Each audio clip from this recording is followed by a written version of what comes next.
వసుదేవసుతం దేవం కంసచానూరమర్దనం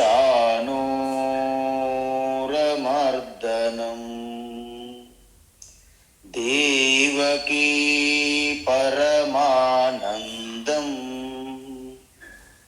కృష్ణం వందే జగద్గురుం తీర్త్వా మోహార్ణవం హత్వా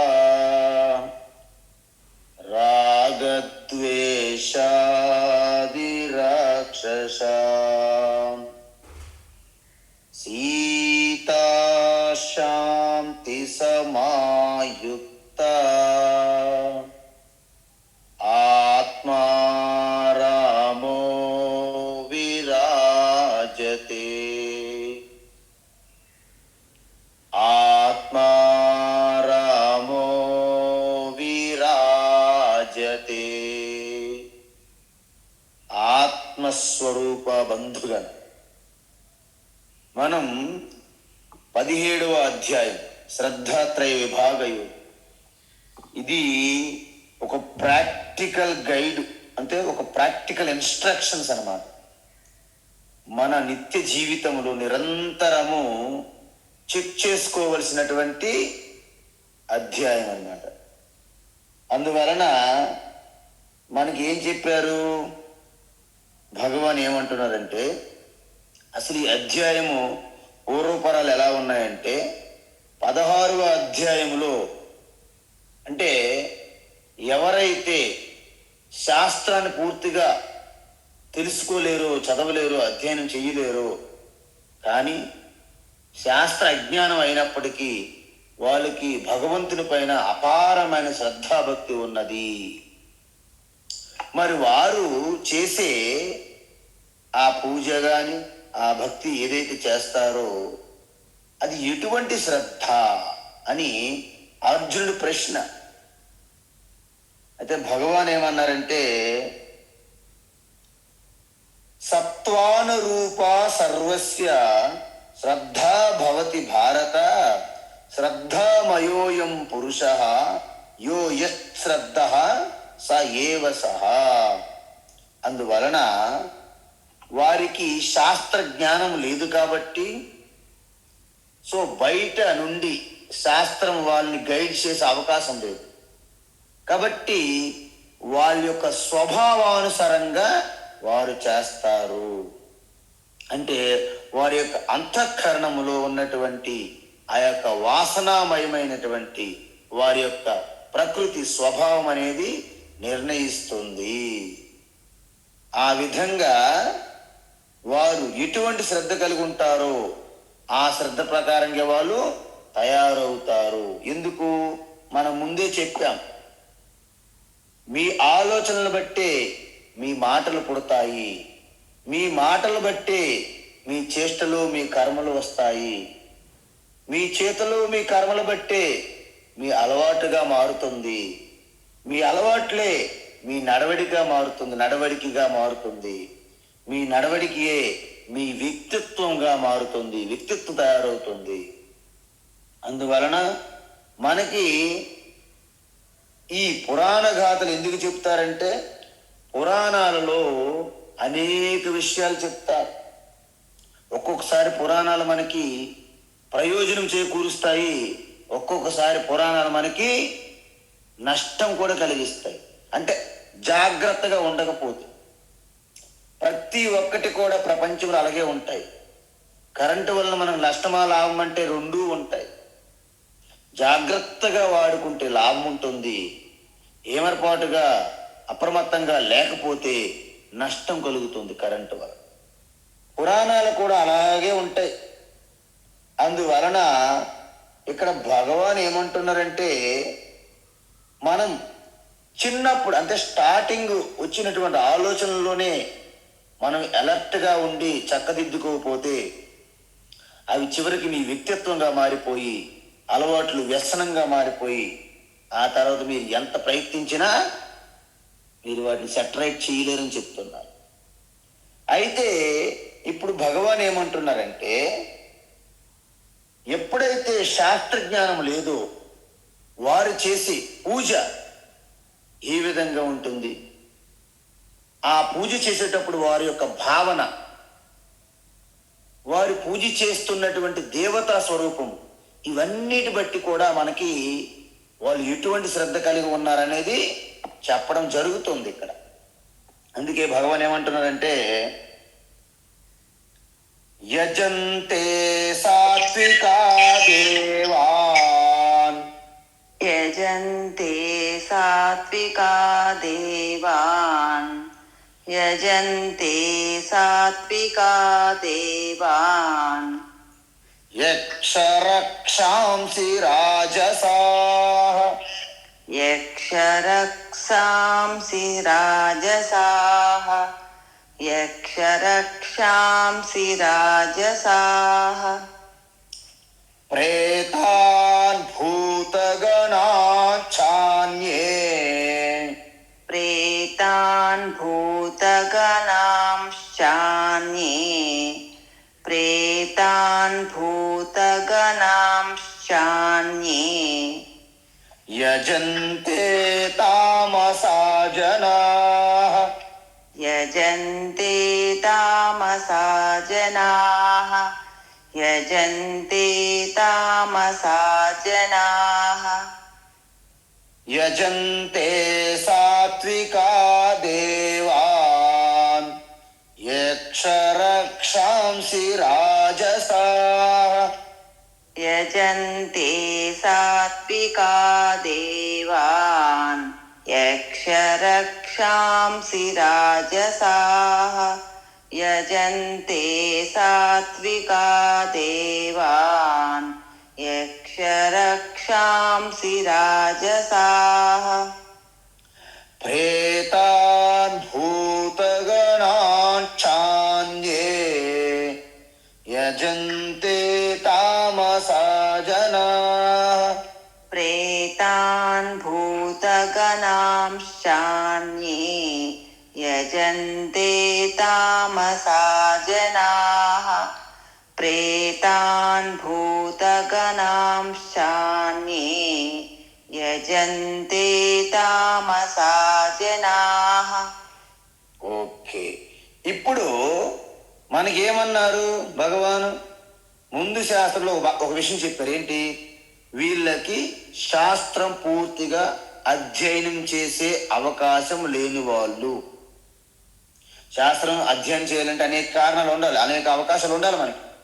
కాబట్టి వాళ్ళ స్వభావాన్ని సాత్విక శ్రద్ధ, రాజసిక శ్రద్ధ, తామసిక శ్రద్ధగా కానీ ఏర్పడుతుందని చెప్పలేము. ఎందుకు?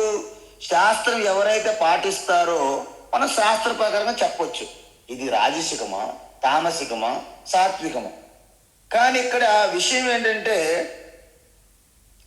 వీళ్ళు శాస్త్రాన్ని పూర్తిగా తెలియదు, శాస్త్రజ్ఞానం లేదు. కాబట్టి ఇక్కడ ఏమంటున్నారంటే, మనకున్నటువంటి శ్రద్ధ ఒకవేళ సాత్విక శ్రద్ధ ఉందనుకోండి, అది మీ ఆధ్యాత్మిక ఎదుగుదలకు తోడ్పడుతుందని మనకు తెలుసు, ఎందుకంటే శాస్త్ర ప్రకారం చెప్పింది. అయితే మనకి ఉన్న శ్రద్ధ ఏ శ్రద్ధ ఎలా తెలుస్తుంది? ఇప్పుడు మనకు సాత్విక శ్రద్ధ ఉందని తెలిసింది అనుకోండి, మీకు దాన్ని వృద్ధి చేసుకోవాలి. ఒకవేళ రాజసిక శ్రద్ధ ఉందని తెలిస్తే ఏం చేయాలి? దాన్ని సాత్వికంగా మనము మార్చుకోవాలి. తామసిక శ్రద్ధ ఉందని తెలిస్తే అక్కడికక్కడే దాన్ని విడిచిపెట్టాలి. కానీ ఏ శ్రద్ధ మనలో ఉందని మనకి ఎలా తెలుస్తుంది? ఇది కదా మన ప్రశ్న. అయితే శ్రద్ధ అనేది మనకి బయటికి కనిపించేది కాదు. అందుకే ఇక్కడ శ్రద్ధకి ఒక్కసారి డైరెక్ట్ ఆన్సర్ చెప్పలేకపోతున్నారు కృష్ణ భగవాన్. ఎందుకంటే శ్రద్ధ అనేది భక్తి శ్రద్ధ బయట చూపెట్టేది కాదు. మీరు హాస్పిటల్కి వెళ్ళారనుకోండి, హాస్పిటల్కి వెళ్ళి డాక్టర్ నాకు ఒంట్లో బాగోలేదు చూడండి అంట. చూడండి అంటున్నారు, కానీ ఎలా తెలుస్తుంది ఆయనకు కూడా? అందువలన మీ బ్లడ్ శాంపుల్, మీ యూరిన్ శాంపుల్, ఏవో ఒక శాంపుల్ తీసుకోవాలి. దానిని పరీక్ష చేసి ఆ రిజల్ట్ ప్రకారంగా మీకు చెప్తాడు. అంతే తప్ప అంచనాలు వేసి చెప్పరు. అదేవిధంగా ఇక్కడ కూడా ఒక వ్యక్తికి దేని మీద శ్రద్ధ ఉందో అని ఎలా తెలుస్తుంది అంటే వాళ్ళు చేసే పనులు బట్టి, వారికి ఎటువంటి మనస్తత్వం ఉంది, ఎలాంటి అంటే హాలిడేస్ వస్తే ఏ ఏ ప్రదేశాలకు వెళ్తారు, ఎవరెవరు వాళ్ళకి స్నేహితులు కలిగి ఉన్నారు చూసారా, వారు ఎటువంటి సినిమాలు చూస్తారు, ఎటువంటి పుస్తకాలు చదువుతారు, ఎటువంటి ఆహారం తింటారు, ఇవన్నీ తెలిసిపోతాయి మనకి. ఎందుకు? ఇవన్నీ కూడా గైడింగ్ ప్రిన్సిపల్ అంటారు. అంటే వాళ్ళు ఉన్నటువంటి, తీసుకున్నటువంటి, చూస్తున్నటువంటి, వెళ్తున్నటువంటి ప్రదేశాలు, సినిమాలు, ఆహారము, మిత్రులు, వాళ్ళ యొక్క కర్మలు, వారి పనులు, ఇవన్నీ కూడా మన శ్రద్ధ మీద ఆధారపడి ఉంటాయి. అందువలన ఎటువంటి ఈవెన్ సినిమాలైనా, ఈవెన్ సీరియల్స్, ఎటువంటి సీరియల్స్ చూస్తారు వీరు, ఎటువంటి ఈవెన్ పాటలు మీరు పాడిన ఎటువంటి పాటలు, ఈవెన్ భజనలు, ప్రతి ఒక్కటి కూడా మీ శ్రద్ధ బ్యాక్గ్రౌండ్ ఉంటుందన్నమాట. అందువలనే మనకేమంటారంటే కొంతమంది పెద్దవాళ్ళు, నువ్వు ఎవరవో చెప్పాలంటే నీకున్నటువంటి ఒక ఇద్దరు స్నేహితుల పేర్లు చెప్పు, ఇద్దరు స్నేహితులు చూపెట్టి మాకు, నువ్వెవరవో చెప్తామంటారు. అంటే అర్థం ఏంటి? మన మిత్రులు బట్టే మన స్వభావం ఏంటి తెలిసిపోతుంది ఎదుటివాడు. ఇప్పుడు దుర్యోధను ఎక్కడికి వెళ్ళినా శిశుపాలుడు మిత్రుడు, జరాసంధుడు మిత్రుడు, కంసుడు మిత్రుడు, దంతవక్తుడు మిత్రుడు, వీళ్ళందరూ మిత్రులు అయిపోతారు. జయద్రథ మిత్రుడు, వీళ్ళందరూ కూడా ఒకే తానులో ఉన్న క్లాత్ అనమాట, అంటే గుడ్డ ముక్కలు లాంటి వాళ్ళు అనమాట. అందువలన మన స్నేహితులు బట్టి మనం ఎవరమో చెప్పేస్తారు ఎదుటి వాళ్ళు. అందువలన ఏంటంటున్నట్టు ఇక్కడ మనము భక్తినే ఇక్కడ తీసుకున్నాం అనుకోండి, ఎటువంటి పూజ చేస్తున్నామో దాన్ని బట్టి కూడా మనకి ఎటువంటి శ్రద్ధ అని చెప్పేస్తున్నారు భగవాన్. అయితే అతను చేసే పూజ శ్రద్ధను ఎలా చూపిస్తుంది మీరు అడగొచ్చు. అంటే మనం ఎటువంటి పూజ చేస్తున్నాము, ఎటువంటి భావనతో చేస్తున్నాము, ఎటువంటి దేవతకు మనం పూజ చేస్తున్నాము, ఈ మూడు విషయాలు గమనించండి ఒక్కసారి మీరు. అందుకే మీ అంతటి మీరు చెక్ చేసుకోవచ్చు ప్రతిసారి. సపోజ్ దేవత తీసుకుందాం. మన హిందూ సనాతన ధర్మంలో మీకు తెలుసు, అనంతో వైశ్వే దేవాహ అంటారు. అనంతమైన నామరూపములతో దేవతామూర్తులు ప్రతిరూపాలుగా ఒక సింబల్స్గా మనం పెట్టుకున్నాం. ఇప్పుడు చూడండి, సాత్విక, రాజసిక, తామసిక దేవతలు కూడా ఉంటారు. ఉంటారండి, ఎస్ ఉంటారు. ఇప్పుడు సాత్విక దేవతలు ఒకవేళ తీసుకున్నారు అనుకోండి, వాళ్ళు మనకేం లాభం అవుతుంది? సాత్విక దేవతలు అయితే మీ యొక్క ఆధ్యాత్మిక అంతఃకరణ శుద్ధి, మీ యొక్క స్పిరిచువాలిటీగా మీరు ఎదుగుతారు పైకి. అదే రాజసిక దేవతలను మీరు పూజించారనుకోండి, మీకు ఇక్కడ లౌకికమైనటువంటి వ్యావహారికమైనటువంటి సంపదలు, వ్యావహారికమైనటువంటి సుఖాలనే పొందుతారు. తామసిక దేవతల్ని మీరు పూజించారనుకోండి, మీకు ఆధ్యాత్మిక ఎదుగుదల ఉండదు, మీకు లౌకికంగా ఒక ఆదాయము సంపదగా ఉండదు. ఎదుటోళ్ళని మాత్రం నాశనం చేయడానికే ఉపయోగిస్తారనమాట. చూసారా? అందువలన దీని వలన మీరు ఏ దేవతకు పూజ చేసి మీరు ఇటువంటి ఫలాలను పొందుతున్నారో ఆ మనస్తత్వం బట్టే మీకు ఎటువంటి శ్రద్ధ ఉందని చెప్పేయచ్చు. ఈ భూత వైద్యులు, బ్లాక్ మ్యాజికులు అందరూ ఇంతే, ఎదుటి వారిని నాశనం చేయించడానికే వాళ్ళు పూజిస్తారు. వాళ్ళు తామసిక దేవతలు అంటారు. సో ఇప్పుడు మనం చూద్దాం, ఇప్పుడు ఏ దేవత అనేది మనం తెలుసుకున్నాం, ఓకేనా? అయితే ఇంకొకటి ఏమంటున్నారంటే, ఇప్పుడు ఎటువంటి మనస్తత్వంతో, ఉద్దేశంతో చేస్తున్నాము చూడండి, అది కూడా మనకి నిర్ణయిస్తుంది. ఎలాగా? మన శరీరాన్ని హింస పెడుతున్నామా? మన శరీరం కాకపోతే ఎదుటివారిని హింస ఏమైనా పెడుతున్నామా మన పూజలో? అలా చేస్తే దాన్ని తామసిక పూజ అంటారు. అదేవిధంగా అంగులు, ఆర్భాటాలు, దంభము, దర్పము, గర్వము ఇవన్నీ ప్రకటించుకోవడానికి ఏమైనా మీరు చేస్తున్నారా? అయితే దాన్ని రాజసిక పూజ అంటారు. అలా కాకుండా కేవలము ఒక మానసికంగా, మౌనాత్మకంగా, శాంతంగా, ప్రశాంతంగా ఏంటి అంటే కేవలము మానసికంగా మీ యొక్క ఆ భావనల కోసం, అంతఃకరణ శుద్ధి కోసం మీరు చేసే సాత్వికంగా చేసే పూజని సాత్విక పూజ అంటారు. అంటే మీరు చూడండి, తామసిక పూజలో ఎక్కువ కింద మీద పడిపోయి మన శరీరాన్ని మనం హింసిస్తాము, లేకపోతే ఎదుటివారి శరీరాన్ని హింసిస్తాము. అంటే కాయికంగా పూర్తిగా 99% శరీరముతో చేసే కర్మని తామసిక పూజ, తామసిక శ్రద్ధ అంటారు. వాచికముతో లౌడ్ స్పీకర్లు పెట్టి దంభము, దర్పము, ఆర్భాటము, అంగులు అన్ని ప్రకటించుకొని చేస్తున్నది అది రాజసిక పూజ.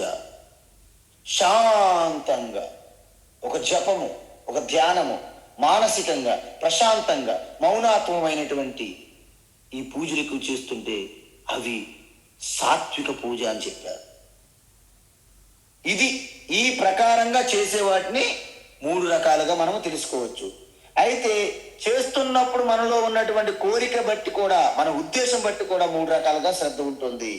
ఏమిటి అంటే మన ఆధ్యాత్మిక ఎదుగుదల కోసం, అంటే నాలో ఉన్నటువంటి కల్మషాలు, నాలో ఉన్న పాపాలు ఇవి పోవాలి అని మీరు చేసే ఉద్దేశంతో మీరు ఒకవేళ చేస్తే దాన్ని సాత్విక పూజ అంటారు.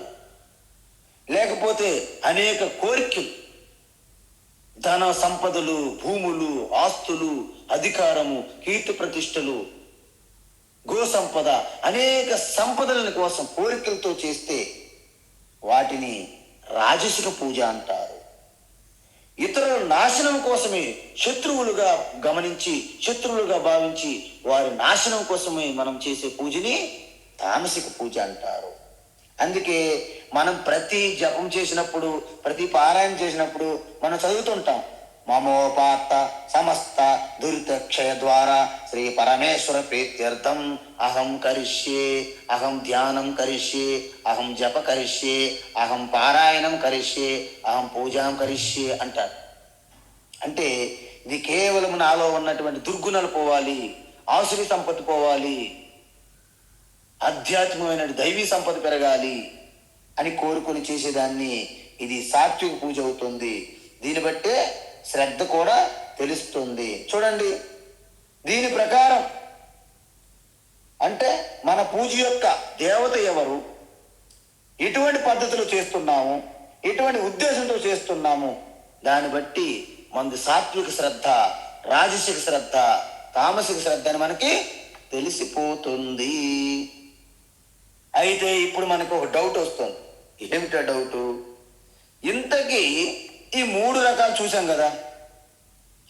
అయితే మనకేమంటారంటే చాలా మతస్థులు హిందూ మతములు అనేక దేవతలు ఉన్నాయి అంటారు.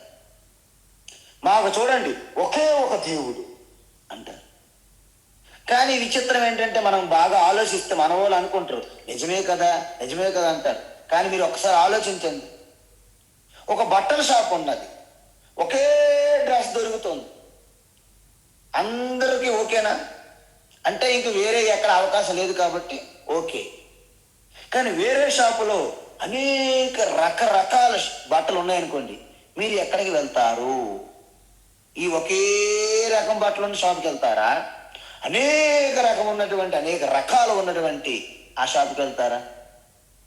అంటే ఎంచుకునే చాయిస్ ఇక్కడ లేదు మీకు. ఒకే రకం బట్టలు ఉంటే, మరి అనేక రకాలు ఉంటాయి. మీకు రుచికి, మీకు అభిరుచికి, మీకు ఆసక్తికి, మీ ఇంట్రెస్ట్, మీ శ్రద్ధ, మీ కోరిక, వాటి పరంగా మీరు పక్క షాపుకి వెళ్తారు అనేక రకం ఉన్న వాటికి. ఇప్పుడు చెప్పండి, ఎంత చూసినా ఆ 2 చెక్కలు 3 మేకులు కొట్టి దాన్ని చూస్తామా, లేకపోతే ఏదో ఊహాలోకములో పైకలా చూస్తామా? ఈ యొక్క సనాతన ధర్మములో పాంచభూతములు భూమికి పూజిస్తారు, నీటికి పూజిస్తారు, అగ్నికి పూజిస్తారు, వాయువు పూజిస్తారు, ఆకాశాన్ని పూజిస్తారు, నక్షత్రాలకి, సూర్య చంద్ర పర్వతం, వృక్షాలు, జంతువులు, ఈవెన్ మనుషుల్లో మహాత్ములుగా ప్రతి ప్రాణి, సర్వం సృష్టి అంతా పరమాత్మయమైనప్పుడు దేన్నైనా సరే మీరు ఆలంబనగా ఆధారంగా తీసుకోవచ్చు. అది సనాతన ధర్మం. కాబట్టి సనాతన ధర్మంలో ఇది ఒక పెద్ద సముద్రం లాంటిది. మిగతా మతాలు, విశ్వాసాలు ఒక్కొక్క కెరటం అలపట్టుకుని ఇదే అసలైన దేవుడిగా భ్రమిస్తున్నటువంటి విశ్వాసాలు అవి. వాస్తవానికి అవి మూఢనమ్మకాలు, అంధవిశ్వాసాలు. కానీ మనం సత్యాన్ని తెలుసుకోకపోవడం వలన మనం కూడా మరిన్ని మూఢ విశ్వాసాలు, అంధవిశ్వాసాలు, మూఢనమ్మకాలు చొప్పించి మన ధర్మాన్ని మరింత నిర్వీర్యం చేసుకుంటున్నాం. మన ద్వారా మనమే చేసుకుంటున్నాం. కాబట్టి ఇప్పుడు చూడండి, ఉపనిషత్తులు ఏం చెప్పారు? 3306 దేవతలు ఉన్నారని చెప్పాడు యాజ్ఞవల్క్య. శాకల్య అని ఒక అతను అడుగుతారు, ఎన్ని దేవతలు ఉన్నారు? 3306 దేవతలు ఉన్నారు. ఎన్ని దేవతలు ఉన్నారు మళ్ళీ అడుగుతాడు ఆయన. అంటే అక్కడతో ఆగిపోలేదు. 33 దేవతలు ఉన్నారని చివరికి అంటాడు. 33 దేవతలు ఎవరు అని అడుగుతాడు. అంటే 8 వసువులు, 12 ఆదిత్యులు, 11 రుద్రులు. ఎన్నయ్యారు? మొత్తము 31 అయ్యింది. 8, 11, 12, 31. ఇంకొకటి ఇంద్ర, 2 ప్రజాపతి. ఈ విధంగా 33 అయ్యాయి. వీరు కాక మనకు దేవతలుగా సకల జంతువులు, వృక్షాలు, స్త్రీలు, మగవారు, పురుషులు, ప్రతి ఒక్కరు. ఇంకా అవసరమైతే అర్ధనారీశ్వర స్వరూపం, సగం స్త్రీ స్వరూపము, సగం పురుష స్వరూపం. ఇంకా చెప్పాలంటే సగం జంతువు, సగం మనిషి. అనేక రకరకాల విచిత్రాలు అన్నీ కూడా మనకు దేవతలే. అందువలన ఇప్పుడు మనము 3 రకాల దేవతలుగా మనం విభజించాలి. మనకు కావాలి కదా ఏ శ్రద్ధ మనకు దేవత మనకి ఇష్టపడుతుంది.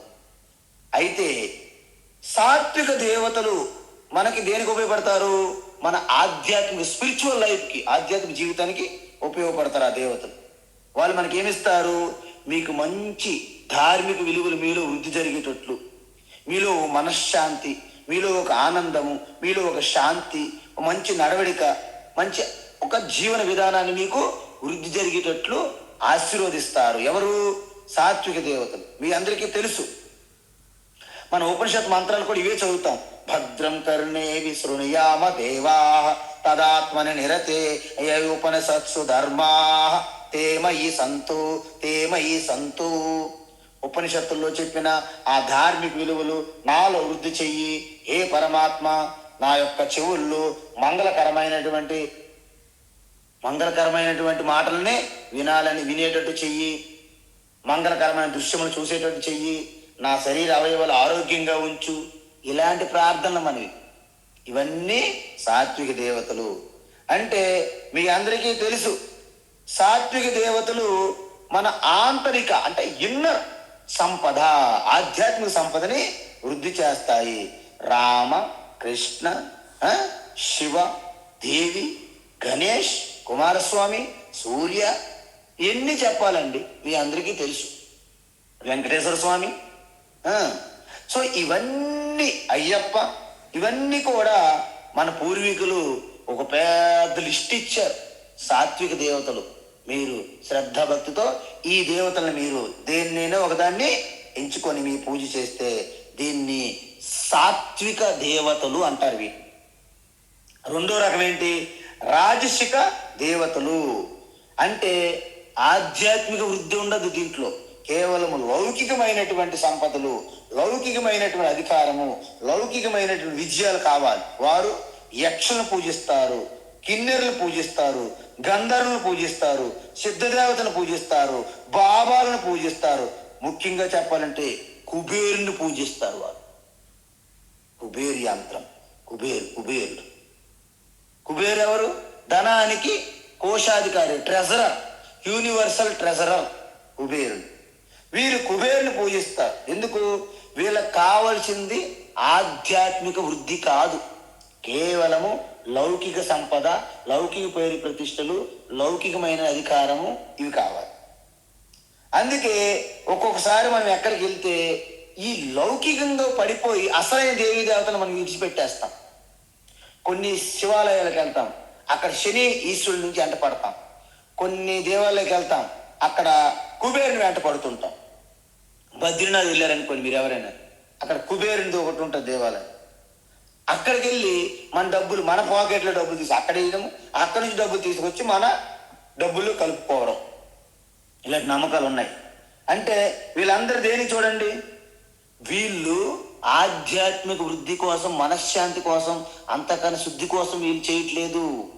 వీళ్ళకి కావలసిన ధనము, వీళ్ళకి కావలసిన డబ్బు, వీళ్ళకి కావలసిన అధికారము, వీళ్ళకి కావలసిన పేరు ప్రతిష్టలు, ఇవి కావాలి వీళ్ళకి. సో వీళ్ళు రాజసిక శ్రద్ధ అని తెలిసిపోతుంది మనకి.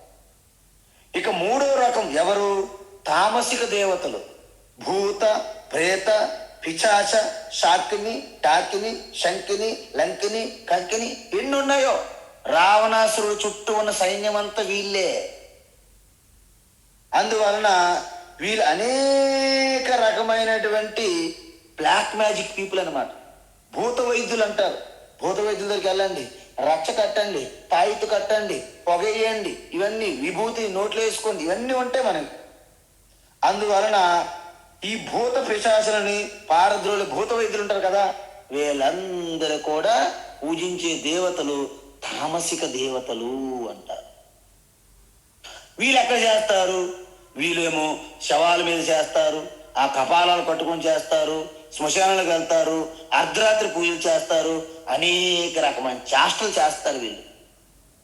అందువలన వీళ్ళ శ్రద్ధ ఆధ్యాత్మిక వృద్ధి లేదు, లౌకిక విజయాలు ఉండవు, శత్రువులు ఇతరులకు నాశనం చేయడమే వీళ్ళ యొక్క లక్ష్యం. ఇప్పుడు చెప్పండి, సాత్వికాహ దేవా యజంతే. అందువలన ఎవరైతే సాత్విక శ్రద్ధ ఉంటుందో వాళ్ళు సాత్విక దేవతలైనటువంటి అన్నపూర్ణే, సదాపూర్ణే, శంకర ప్రాణవల్లభే, జ్ఞాన వైరాగ్య సిద్ధ్యర్థం భిక్షాదేహి చ పార్వతీ, మాతా చ పార్వతీ దేవి, పితా దేవో మహేశ్వర. చూసారా, ఇలాంటి భోజనాలు మనము చేస్తాము. అందువలన అప్పుడు మనకి ఏంటి కోరుకుంటున్నాము? మనకి జ్ఞానం వైరాగ్యం కోరుకుంటున్నాం. దేనికోసము? మోక్షం కోసం. జ్ఞాన వైరాగ్యం కోసం ఏం కావాలి? భిక్ష. వాటి కోసం భిక్ష కావాలి. అందుకే మీ అందరికీ మరొకసారి చెప్తున్నా, ఏంటి, ఇలాంటి దేవతలకు ఎవరైతే పూజ చేస్తారో వారిలో దైవి దేవతలకు ఉన్నటువంటి గుణాలు ఏర్పడతాయి. అమానిత్వమదం విత్వం, అహింస, శాంతిరార్జవం, అభయం, సత్వ సంశుద్ధి, జ్ఞానయోగ వ్యవస్థితి, దానం, దమచ్చ, యజ్ఞశ్చ. ఇవన్నీ దైవీ సంపద వృద్ధి జరుగుతుంది మీకు. లేకపోతే సపోజ్ మీరు రాజసిక దేవతలు, ఎవరు? యక్షులు, గంధర్వులు, కిన్నెరులు, కింపురుషులు, కుబేరాది, వీళ్ళందరూ కూడా రాజసిక దేవతలు. ఏం చేయాలి? ఈ రాజసిక ప్రవృత్తి ఉన్న వారికి దైవ చింతన ఉంటుంది, వాళ్ళు కూడా మంచి ఉపాసకులే. కానీ వాళ్ళకి కావాల్సింది ఆధ్యాత్మిక వృద్ధి కాదు, లౌకిక విజయాలు కావాలి సమాజంలో. వాళ్ళు గొప్ప సంకల్పం చేస్తారు, వాళ్ళు గొప్ప ఉపాసకులు, వాళ్ళు ఏమి కోరుకుంటే వాళ్ళు సిద్ధిస్తుంది. ఇలాంటి విజయాలు వస్తాయి వాళ్ళకి. అంటే వీళ్ళు దైవ చింతనని రెండు విధాలుగా ఉపయోగిస్తారు. ఎలాగా? లౌకిక విజయాల కోసమే ఉపయోగిస్తారు. వీళ్ళు గొప్ప భక్తులే, కాదనట్లేదు. కానీ వీళ్ళ భక్తి అంతా కూడా లౌకిక పరంగా విజయాలు, కీర్తి ప్రతిష్టలకి వాడుతారు తప్ప ఆధ్యాత్మిక విధాలకి ఉండదు. అందువలన వీళ్ళని రాజసిక శ్రద్ధ అంటారు. ఇక చివరిగా మీకు చెప్పాలా, తామసిక ప్రవృత్తి ఉన్నవారు అన్య దేవతలు అంటే ఇక్కడ అన్యే తామసా జనా. అన్య అంటే తామసిక దేవతలు. ఎవరు వాళ్ళు? భూత, ప్రేత, అన్ని ఈ దెయ్యాలు, భూతాలు అన్నీ ఉంటాయి కదా మీరు అంటారు. సో భూతగణ అంటే దెయ్యాలని, శాకిని, డాకిని వీళ్ళన్నిటినీ పూజిస్తాయి. వాళ్ళన్నింటినీ హనుమంతుడు ఏం చేస్తాడు? నేలకేసి కొడతాడు. వాళ్ళని వీళ్ళు పూజిస్తారు. అంటే ఎవరినైతే, ఏ దేవతలనైతే హనుమంతుడు నేలకేసి కొడతారు, హనుమంతుడి పేరు చెప్తే పారిపోతారో వాళ్ళని పూజిస్తారు వీళ్ళు. ఎందుకు? వీళ్ళకి సైన్యం కావాలి, రావణాసురుడు సైన్యం లాగా. ఇతరులను హింసించాలి, ఇతరులను నాశనం చేయడానికి ఈ బ్లాక్ మ్యాజిక్ పీపుల్ అందరూ కూడా ఈ తామసిక దేవతలు పూజ చేసిన వాళ్ళే. అందువలన తామసిక శ్రద్ధ ఉన్నట్లు మనకి తెలిసిపోతుంది. ఎలాగా? వాళ్ళు చేస్తున్న పూజా విధానము, వాళ్ళు చేస్తున్న దేవీ దేవతలు, వాళ్ళు అర్ధరాత్రి చేస్తారు, శ్మశానాల్లో చేస్తారు, అనేక రకం చేస్తారు. ఈ బ్లాక్ మ్యాజిక్ చేసేవాళ్ళు అనేక చేష్టలు, మండలం రోజులు ఒక ఆవు చుట్టూ ప్రదక్షిణ చేస్తూ, ఒక అర్ధరాత్రి సమయంలో ఆవు పేడను కూడా తింటూ అనేక రకాల చేష్టలు చేస్తారు. వీళ్ళకి ఒక బ్లాక్ మ్యాజిక్, ఒక శక్తి, అదృశ్య శక్తి వీళ్ళకి వశమవుతుంది. దాని ద్వారా ఇతరులను వశపరుచుకోవడానికి, ఇతరులను హింసించడానికి, శత్రువులను నాశనం చేయడానికని వాడుతుంటారు. వీళ్ళంతా మాయావి, ఇంద్రజాలకు, మంత్రజాలకు, భూత వైద్యులుగా చలామణి అవుతుంటారు. వాళ్ళకి ఎక్కువ డిమాండ్, జనమంతా అక్కడికే పోతారు. ఎందుకంటే మన మనస్సు, మన బుద్ధి అంతా ఈ బోల్ట్లు లూజ్ అయిపోయినట్టు ఉంటాయి మనకి. వాళ్ళందరూ కూడా తొందరగా మనకి, శీఘ్రంగా, తత్కాలుగా మనకి పరిష్కారం అని వాళ్ళకి ఎక్కువ లైన్ కడతారు జనం. దాన్నే భగవాన్ ఇంకా కొనసాగిస్తున్నారు. ఏమిటి?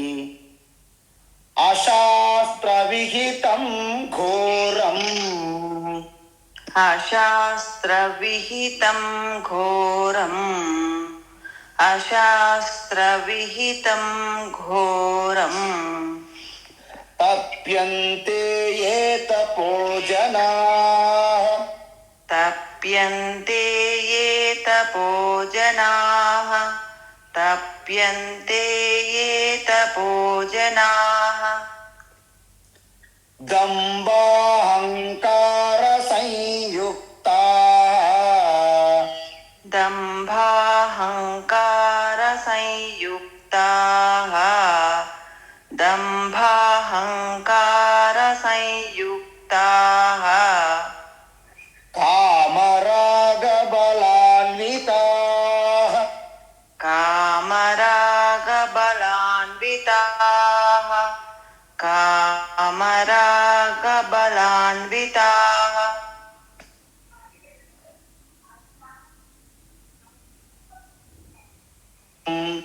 తప్యంతే ఏ తపోజనా, అశాస్త్ర విహితం ఘోరం, తప్యంతే ఏ తపోజనాః, అశాస్త్ర విహితం ఘోరం, తప్యంతే ఏ తపోజనాః, దంభాహంకార సంయుక్తా, కామరాగ బలాన్వితా, దంభాహంకార సంయుక్తాః, కామరాగ బలాన్వితాః, దంభాహంకార సంయుక్తాః, కామరాగ బలాన్వితాః. ఇప్పుడు ఈ 5వ శ్లోకము 6వ శ్లోకము రెండు కలిపి ఏం చెప్తాయంటే, వరుసగా ఈ రాజసిక, ఈ తామసిక పూజలు చేసే పద్ధతి, వాళ్ళు ఎటువంటి పద్ధతులు చేస్తారు, ఎటువంటి భావనలు, ఉద్దేశం కలిగి ఉంటారు, ఈ రెండింటిని కలిపి చెప్తున్నారు. ఎందుకు? మనం చూసే పూజ చేసే విధానము, మన ఉద్దేశం రెండు కలిపే ఉంటాయి, విడదీయలేం. అందువలన అశాస్త్ర విహితం, చూసారా, రాజసిక తామసిక పూజలు ఎవరైతే చేస్తారో వారి యొక్క విధి విధానాలు, నియమాలు శాస్త్రంలో ఉండవు. ఒకవేళ శాస్త్రం ఉన్నాయని చూపెట్టారు అనుకోండి మీకు ఎవరైనా, అది ఎవరో తలమాసిన వాళ్ళు ఎవరో రాసిన శాస్త్రాలే తప్ప అది వేదములకి అంతర్పాతి కాదు, వేదానుసారంగా ఉండవు. అది అనాలోచితంగా రాయబడినటువంటి ఒక తప్పుడు శాస్త్రాలే తప్ప అది యథార్థ శాస్త్రము కాదు. అంటే శాస్త్రములో విధి విధానాలకి భిన్నంగా ఉంటాయి అని అర్థం. అశాస్త్ర విహితం అంటే ఏంటది? భిన్నంగా ఉండడమే కాదండోయ్, అవి ఘోరంగా ఉంటాయి, అత్యంత ఘోరంగా ఉంటాయి. ఘోరం తప్యంతే అంటే కొంతమంది శరీరాన్ని రకరకాలుగా హింసిస్తారు. ఎలాగా? శరీరం అంతటా ఈ యొక్క రంధ్రాలు చేసుకొని దానికి ఏమైనా కడుతుంటారు. తర్వాత ఒక మేకులు శూలాలని గుచ్చుతారు దానికి. అదేవిధంగా పురాణాలు మనం కథలు వింటాం. ఈ పురాణాలు మనకి ఎంత తప్పుదారి పట్టిస్తాయంటే ఒక్కొక్కసారి దారుణమైన చర్యలు చూస్తాం. ఆ రావణుడు శిరస్సులు ఖండించేస్తాం రావుతి. నేను కూడా శిరస్సు ఖండించుకోవాలేమో అనిపించింది ఒకసారి స్టార్టింగ్ చిన్నప్పుడు. అమ్మయ్యా, రావణాసురుడు శిరస్సులు ఖండిస్తే శివుడు బ్రహ్మ ప్రత్యక్షమయ్యారు, మనం కూడా శిరస్సు ఖండించుకుంటే ఏమవునో మరి. ఇలాంటి కన్ఫ్యూజన్స్ ఏర్పడతాయి మనకి. కొంతమంది ఆ నాలుగు కోసుకుంటారు, కొంతమంది శరీర అవయవాలు కట్ చేసి అలాగ ఆహుతులు ఇస్తారు. అంటే ఇంతకంటే ఘోరం ఏమైనా ఉంటుందండి అక్కడ? అత్యంత ఘోరాతి ఘోరం అనమాట ఇవి. ఇవి ఒక రావణుడు అంటే రాక్షసులు తపస్సులు చూసారా, తామసిక పూజలు, తామసిక తపస్సులు అవి. అందువలన మీరు ఎక్కడైనా సరే అడవుల్లోని హిమాలయాల్లో కేవ్స్లోకి వెళ్తే అక్కడ మీకు ఒక్కొక్కసారి దర్శనం ఇస్తారు. వీళ్ళు భయంకరంగా ఉంటారు. అంటే వీళ్ళు ఏం చేస్తారంటే శరీరాన్ని పూర్తిగా గడ్డ కట్టించే విధంగా ఆ మంచు మీద పడుకుంటారు. తర్వాత ఎండకి అలాగా నేటి చెలించకుండా ఉండిపోతారు. నిల్చుంటే కూర్చోరు, కూర్చుంటే నిలబడరు, చెట్టు కొమ్మలకి ఏలాడతారు, శిరశాసనాల్లో ఉంటారు, జుట్టు పెట్టుకొని జుట్టు ముడతలేస్తారు, జడలేస్తారు, రకరకాల చేష్టలు. బట్టలు వేసుకోరు. వాళ్ళని మన జనమే తక్కువ తిన్నారా, మన అమాయక ప్రజలేం తక్కువ తినలేదు, వీళ్ళు ఎక్కువ తిన్నారు. హైదరాబాద్ బిర్యానీ తింటారు కదా వీళ్ళు. కాబట్టి వాళ్ళని అసాధారణంగా కనిపిస్తే వాళ్ళ చుట్టూ ఫోటోలు, వీడియోలు, వాళ్ళ డబ్బులు ఇవ్వడము, నమస్కారాలు పెట్టడం మొదలు పెడతారు. అఘోరీలను పేరు పెడుతుంటారు. నాగ సాధువులు, నంగా సాధువులు, అఘోరీలు, మౌనుబాబాలు, అనేక రకాల పేర్లు పెట్టి వాళ్ళకు ఒక పబ్లిసిటీ ఇచ్చి వాళ్ళ ఆశీర్వాదములు అంటూ వాళ్ళ భజనలు చేస్తారు మన వాళ్ళు. అందువలన వీళ్ళు చేసినటువంటి ప్రతి దానికి కూడా శాస్త్ర సమ్మతం కాదు, శాస్త్ర విహితం కాదు. మహాత్ములు, యోగులు ఎవరు కూడా వీళ్ళని ఆమోదించలేదు. అలా తీవ్రమైన తపస్సు చేయడం అనేది అత్యంత ఘోరం అంటున్నారు భగవాన్ శ్రీకృష్ణ. అందుకే భగవద్గీత చదివితే ఇవన్నీ బట్టబయలు అవుతాయి. కాబట్టి ఎవరు భగవద్గీత చదవరు.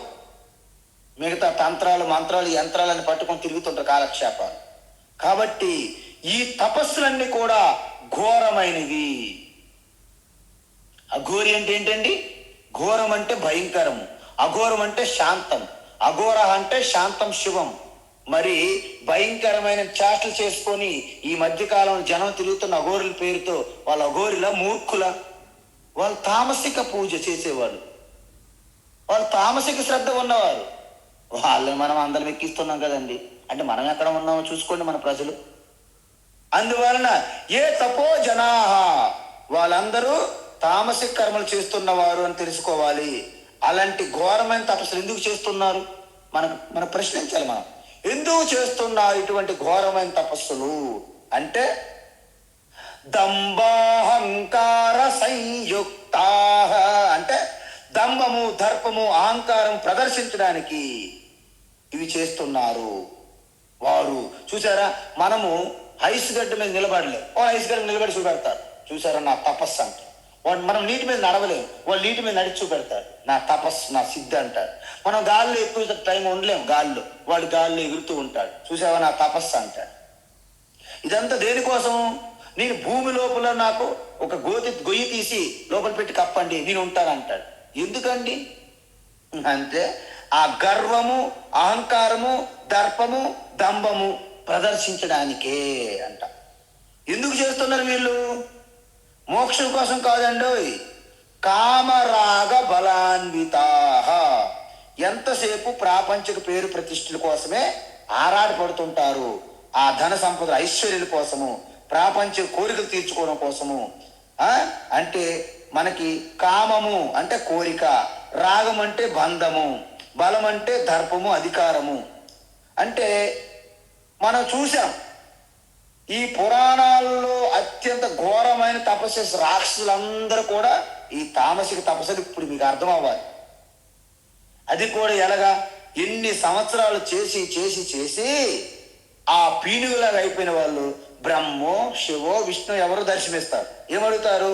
ఏం కోరుతారు చెప్పండి మీరు? నాకు అమృతత్వం అంటే మరణం లేకుండా చెయ్యి అంటారు. అది అసాధ్యం అంటారు ఈశ్వరు. అది ఇంకేం కోరుకుంటాం? 100 కోరికలు కోరుతారు ఇక తప్పించుకోనికి, ఏదో ఒక మాయ చేయాలని. హిరణ్యాక్షుడు, హిరణ్యకశిపుడు, రావణుడు, వీళ్ళందరూ అదే కదా, తారకాసుడు, వీళ్ళందరూ అవే కోరికలు. అందువలన ఈశ్వరుడు ఏం చేస్తాడు? ప్లాన్ వేసుకుంటాడు. ఓహో వీడిని ఇలాగ చెయ్యాలి, తథాస్తు అని అంతర్ధానం అయిపోతుంది. అప్పుడు ఏం చేస్తాడు?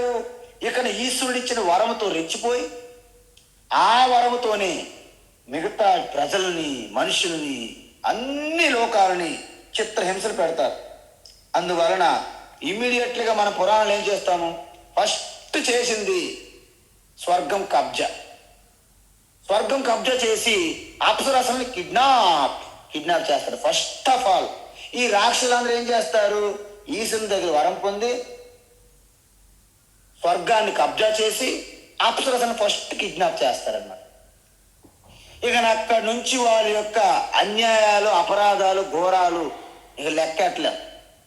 అందువలన ఇప్పుడు చూడండి వీళ్ళు ఎంత దారుణంగా ఉంటారంటే, ఈశ్వరుని దగ్గరే వరం తీసుకొని ఈశ్వరుని ఎదిరిస్తారు, ఈశ్వరుని భయపెడతారు, ఈశ్వరుడు యుద్ధం చేస్తారు.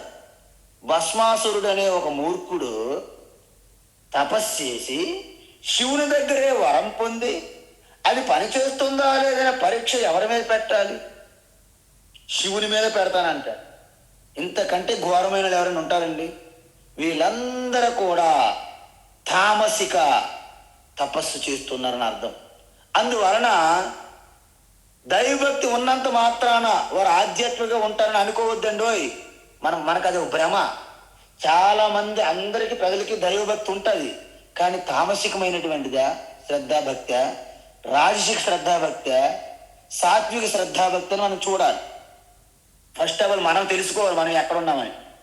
అందువలన దైవభక్తిని ప్రాపంచిక భోగాల కోసం వాడుతారు ఎక్కువ మంది. అందువలన దాన్ని ఈ విధంగా రాక్షసులు ఉన్నారు, వారు ఆధ్యాత్మిక చింతన కోసం ఎప్పుడూ తన యొక్క తపస్సును వాడరు. మరి ఆధ్యాత్మిక చింతన కోసం వాడేవారు ఉంటారు, కానీ తక్కువ. ఇక్కడ రాక్షస ప్రవృత్తి గురించి చెప్తున్నారు కదా. అందువలన భగవాన్ ఏమంటారంటే, కామము, రాగము, బలము, దర్పంతో చేస్తారు. అందువలన రావణుడు, హిరణ్యకశిపుడు అందరూ కూడా ఈ రాజసిక, తామసిక శ్రద్ధాభక్తి కలిగిన వారు. వీళ్ళు సాత్విక శ్రద్ధాభక్తి లేదు. మీరు చూడండి, భక్త ప్రహ్లాదుడు సాత్విక శ్రద్ధాభక్తి, విభీషణ సాత్విక శ్రద్ధాభక్తి. అర్థమైందా? అందువలన వీళ్ళని తామసిక, రాజసిక శ్రద్ధాభక్తి కింద వస్తారు. మీకు అర్థమైంది కదా. ఇప్పుడు ఈ శ్లోకముతో, ఇక 6వ శ్లోకంతో ఈ తామసిక, రాజసిక శ్రద్ధని ముగిస్తున్నారన్నమాట. అంటే అర్జున్ యొక్క క్వశ్చన్కి ఆన్సరు ఇక్కడతో అయిపోదు. ఏంటది? కర్షయంత శరీరస్థం, కర్షయంత శరీరస్థం, కర్షయంత శరీరస్థం, భూతగ్రామమచేతసః, భూతగ్రామమచేతసః, భూతగ్రామమచేతసః, మాం చైవాంత శరీరస్థం, మాం చైవాంత శరీరస్థం, మాం చైవాంతః శరీరస్థం, మాం చైవాంతః శరీరస్థం, తాన్ విద్యాసుర నిశ్చయాన్, తాన్ విద్యాసుర నిశ్చయాన్, తాన్ విద్యాసుర నిశ్చయాన్, కర్షయంత శరీరస్థం భూతగ్రామమచేతసః, కర్షయంతః శరీరస్థం భూతగ్రామమచేతసః, కర్షయంతః శరీరస్థం భూతగ్రామమచేతసః, మాం చైవాంతః శరీరస్థం తాన్ విద్యాసుర నిశ్చయాన్, మాం చైవాంతః శరీరస్థం శరీరస్థం తాన్ విద్యాసుర నిశ్చయాన్ మాం చైవాంతః శరీరస్థం తాన్ విద్యాసుర నిశ్చయాన్. ఈ శ్లోకముతో ఈ తామసిక రాజసిక శ్రద్ధ కలిగి ఉన్న ప్రవృత్తి గురించి ఇక్కడ కొనసాగింపు అనమాట. ఈ శ్లోకంలో ఏంటి? శరీరాన్ని భయంకరంగా హింసిస్తారండి. కర్షయంతః. ఎందుకు? తీవ్రమైన ఉపవాసం ఒకసారి చెయ్యండి రా బాబు అంటే అసలు ఉపవాసాలు.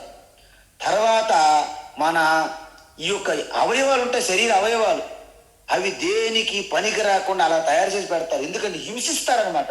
శరీరాన్ని హింసించడమే తపస్సుగా ప్రకటిస్తారు బయటికి. అందువలన మీకు శరీరాన్ని హింసించే అధికారం లేదు మనకు నిజంగా. ఎందుకంటే శరీరం అనేది భగవంతుడు ఈశ్వరుడు మనకి ఒక బహుమతిగా ఇచ్చారు. దాన్ని అలాగ పూజించుకొని ఈ పెయింటింగ్లు, ఏషియన్ పెయింటింగ్లు వేసుకొని రుద్దుకొని అలా చేయడము తప్పే. దాన్ని నిర్లక్ష్యం చేయడము తప్పే. అందువలన దాన్ని ఎంతవరకు చూడాలో అంతవరకే చూడాలి శరీరాన్ని. అందువలన తీవ్రమైన ఉపవాసం చేయడం కూడా మంచిది కాదు. ఎందుకు? నీకు ఒంట్లోనే ఓపిక లేదు. ఇక నువ్వేం తపస్సు చేస్తావు, ఏం ధ్యానం చేస్తావు, ఏం పూజ చేస్తావు. అందువలన చిన్నప్పుడైతే ఉపవాసం చేస్తారు, కానీ పెద్ద అయినప్పుడు కూడా వినరు, చెప్తే చేదస్తాం. అప్పటికే ఆల్రెడీ షుగరు బీపీలు వచ్చేసి ఉంటాయి, మళ్ళీ ఉపవాసం ఉండాలని అంటుంటారు పెద్దవారు. అక్కర్లేదు. మీరు ఎంతవరకు అయితే శరీరానికి మీకు సహకరిస్తుందో శరీరాన్ని కూడా ఒక ఆవు, ఒక కారు ఎలాగైతే మనం చూసుకుంటున్నామో దాన్ని చక్కగా పనిచేసే విధంగా ఆ విధంగా చూసుకోవాలి శరీరాన్ని కూడా. అందువలన మీ ఉపవాసం పేరును కానీ మీ శరీరాన్ని హింస పెట్టకూడదు. ఇంతకీ అది ఏ పూజలోకి వస్తుంది, ఏ సాధనలోకి వస్తుందంటే, ఏ పూజ అయినా తపస్సు అయినా వ్రతమైనా శరీరాన్ని నాశనం చేయమని ఎక్కడ శాస్త్రం చెప్పదు. శరీరాన్ని హింస పెట్టండి అని శాస్త్రం ఎక్కడ చెప్పదు. మరి మన వాళ్ళు ఏం చెప్తున్నారు? ఏదో ఉపవాసం ఉండండి మంచిదని చెప్తే నువ్వు భయంకరమైన ఉపవాసములతో శరీరాన్ని కృషింపు చేస్తున్నావు. అది తప్పు. ఎందుకు చెప్పారు ఉపవాసము? నీ ఆరోగ్యం కుదిరిపడుతుంది, నీ మనస్సులో ఒక ధైర్యం నింపుతుంది. అందుకోసము ఏకాదశి ఉపవాసం అన్నారు. అంటే ఆదివారం ఆడవాళ్ళు సెలవు అన్నట్లుగా ఏకాదశి ఇంద్రియాలు ఉంటాయి మనకి. 10 జ్ఞానేంద్రియములు, 10 కర్మేంద్రియములు, మనస్సు. ఈ 10 + 1 11. ఈ 11కి రెస్ట్ ఇవ్వయ బాబు ఒకరోజు. దాన్నే ఏకాదశి ఉపవాసం అంటారు. అంటే ఎందుకు? మీరు శరీరానికి ఇంద్రియాలకి ఎల్లప్పుడూ బానిస కాకుండా ఎటువంటి పరిస్థితులను ఎదుర్కోవడానికి మీకు ఇటువంటి ఉపవాసం అనేది, వ్రతము, తపస్సు అవసరం. అందువలన మౌనం చెయ్యండి చాలా మంచిది అంటాం. ఎందుకు? మీరు ఆ రోజు మౌనం ఉంటే మీకు మంచిది, ఎదుటి వరకు కూడా చాలా లాభం. మీ శబ్ద కాలుష్యము, మీ యొక్క గందరగోళం తగ్గుతుంది. కానీ మనమేమంటాము? ఆ రోజు మనము మౌనం అని చెప్పి పేపర్ల మీద రాయడము, శబ్దాలు చేస్తాం, కానీ మాట్లాడడం అన్నీ చేస్తాం మనం. ఇది తప్పు. అందువలన మనం ఏదైనా చెప్పాలనుకుంటే మనకు భగవంతుడు ఈశ్వరుడు నోరు ఎందుకు ఇచ్చారు? మాట్లాడమని. మనం మాట్లాడమనుకోండి, సపోజ్ మనకి ఇచ్చినటువంటి ఆ అవకాశాన్ని దుర్వినియోగం చేసుకుంటున్నాము. కాబట్టి మనము అప్పుడు ఈశ్వరుడు ఏమనుకుంటారు? వీళ్ళకి అనవసరం మానవ జన్మ ఇచ్చానే, వీళ్ళకి ఏదో జంతువుగా ఇస్తే అయిపోయేది కదా, మౌనంగా ఉండేవాళ్ళు, మాట్లాడే అవకాశమే లేదు కదా అనుకుంటారు ఈశ్వరుడు. ఇదే విషయం మనము ఒక్కొక్కసారి కండక్టర్ల దగ్గర, డాక్టర్ల దగ్గర మనకి ఇలాంటి సమస్యలు వస్తాయి. వాళ్ళు బస్సు ఎక్కుతారు, కామారెడ్లు ఎక్కుతారు. ఎక్కడికి వెళ్తావు బస్సు తెలియదా నీకు? ఎక్కడికి వెళ్తే అక్కడికి అంటాడు టికెట్ వెంటకాదు. ఒక్కోసారి డాక్టర్ల దగ్గరికి వెళ్ళి ఏంటయ్యా నీ సమస్య అంటే, ఏం సమస్య అయితే నేనెందుకు రావాలి, నువ్వెందుకు ఉండాలి, నువ్వే చెప్పు అంటాడు. నీ సమస్య ఏంటో చెప్పపోతే డాక్టర్లు చెప్తాడండి. నువ్వు చెప్పవు, మీ డాక్టర్ కదా, నాకేం ప్రాబ్లం ఉంది మీరే చెప్పండి అని అంటారు కొంతమంది. అప్పుడు డాక్టర్ ఒక స్లిప్ రాస్తారు, ప్రిస్క్రిప్షన్ రాసి ఇచ్చారు. ఏం డాక్టర్ ఇది అంటే ఏం చదువుతారు? అంటే నువ్వు పశువుల హాస్పిటల్కి వెళ్ళు అని అర్థం. ఎందుకు? నువ్వు జంతువుతో సమానం. సరిపోయింది కదా. అందువలన ఈ విధమైనటువంటి చాదస్తం మనకు ఉండకూడదు. అందువలన నెలకు ఒకసారో ఏడాదికి ఒకసారో మౌన వ్రతము, ఉపవాసాలు ఇవన్నీ మీరు పాటించాలి. ఇది గొప్ప తపస్సు. అందువలన రాబోయే శ్లోకాల్లో శారీరక తపస్సు అంటే ఏమిటి, వాచిక తపస్సు అంటే ఏమిటి, మానసిక తపస్సు అంటే ఏంటి, ఈ తపస్సుల గురించి విస్తారంగా చెప్పారు భగవాన్. మనం కంగారు అక్కర్లేదు. అందువలన ఇక్కడ మనం ఏంటంటే కర్షయంత అంటే కృషింపజేస్తున్నారు, హింసిస్తున్నారు. దేన్ని? భూతగ్రామం. ఇక్కడ భూతగ్రామం అంటే ఈ శరీరంలో ఉన్నటువంటి అవయవాలన్నింటినీ మొత్తం హింసిస్తున్నారు వీళ్ళు తపస్సు పేరుతో. అందువలన మన శరీరానికి అనేక రకమైనటువంటి ప్రోటీన్స్, విటమిన్లు, అనేక రకమైనటువంటివి కావాలి, విలువలు, పోషక విలువలు కావాలి మనకి. అవి అందించకుండా మనం ఏం తపస్సు పేరుతో అలాగా పాలు లేకపోతే ఏదో ఆ వైట్ రైస్ లాగా ఏదో తిని అలాగా తింటారు. మీకు విషయం తెలుసా? ఋషికేశ్ హరిద్వార్లో ఆ రోజుల్లో 1920 అంటే 1900 మొదటి 10, 15, 20 ఆ 30 ఆ సంవత్సరాలలో ఈ ఋషికేశ్లో ఉన్నటువంటి సాధువులు చాలా చాదస్తుతో ఉండేవాళ్ళంట. ఎలా చాదస్తం అంటే ఎటువంటి అనారోగ్యం చేసినా మెడిసిన్ చేసుకునే వాళ్ళు కాదు. ఆహారం ఎప్పుడు చూసినా ఆ ఎండిపోయిన చపాతి, ఆ యొక్క దాల్ రొట్టి, రొట్టి దాల్ రొట్టి, మోడల్ ఏమైనా మార్చాలంటే రొట్టి దాల్, మళ్ళీ మార్చాలంటే దాల్ రొట్టి, అంతే తప్ప రెండోది లేదు అక్కడ. అలా తింటూ ఆరోగ్య సమస్యలతో ఎక్కడ ఉన్నవాళ్ళు అక్కడే ఉండేవాళ్ళు, ఏ మెడిసిన్ చేసుకునే వాళ్ళు కాదు.